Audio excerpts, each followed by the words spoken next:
you're knitting along and pick up your knitting and realize, uh-oh, I lost a couple stitches here at the end of the row, and not only have they jumped off the needle, they've unraveled. So I'm going to on purpose unravel some things. So these 2 stitches have jumped down 2 rows, and of course this yarn I want these 2 stitches to drop down 2 rows. So you'll see the 2 stitches kind of hanging there. I want to get my crochet hook into them, and then you see this big loopy thing at the end. So I want to get my crochet hook into those 2 stitches to stop them from continuing to drop. And I put my index finger into the loopy thing in the back. And those are actually the 2 rows that those stitches have fallen down. So I need to bring each row back up through each stitch. So I grab the bottom row, the first thread is the first row, and I bring it through the outer stitch, just that outer stitch. Then I want to bring that outer stitch up another row, which is the top string, and I pull that top string through the stitch. And as you can see, as I'm working it, it tightens up, and it's a little hard to bring that crochet hook down through that stitch. So I kind of loosen my grip a little bit so I'm not such a death grip on the yarn. I loosen my grip. I kind of tug a little bit to make that stitch on the crochet hook a little looser. And then I'm able to bring that top thread through that stitch.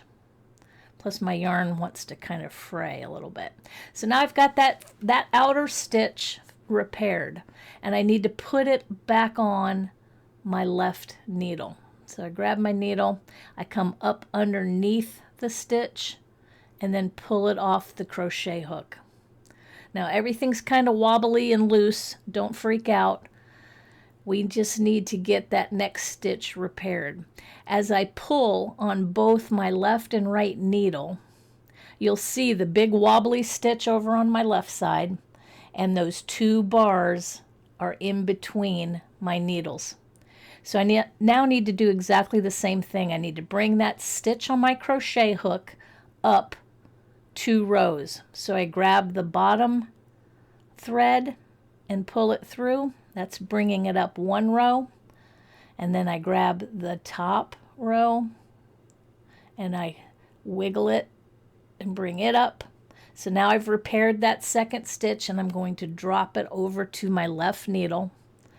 And now I've got some big loose stitches, and that's kind of scary looking. It's okay. It will never look exactly the same until later. So now I'm just going to continue to knit and get those repaired stitches back over with all the rest of the stitches. So I kind of pull and tug and pull and tug and kind of loosen up some of those tighter stitches and tighten up some of the looser stitches. Those end stitches will get loose, but as I continue to knit, they will start to tighten up. So now I'm going to purl back. I'm going to tug a little tighter than normal on these first 2 stitches, just a little bit tighter. And then I'm going to purl at my normal tension. Now I've sped this up just a little bit. This is just a swatch, and you would purl all the way back to the beginning, but I'm just purling a few stitches in.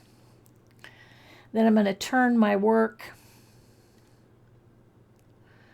and knit back to that edge where it's a little bit loose.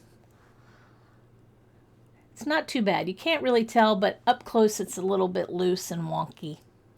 But again, the more rows you knit, the better the tension will start to even out.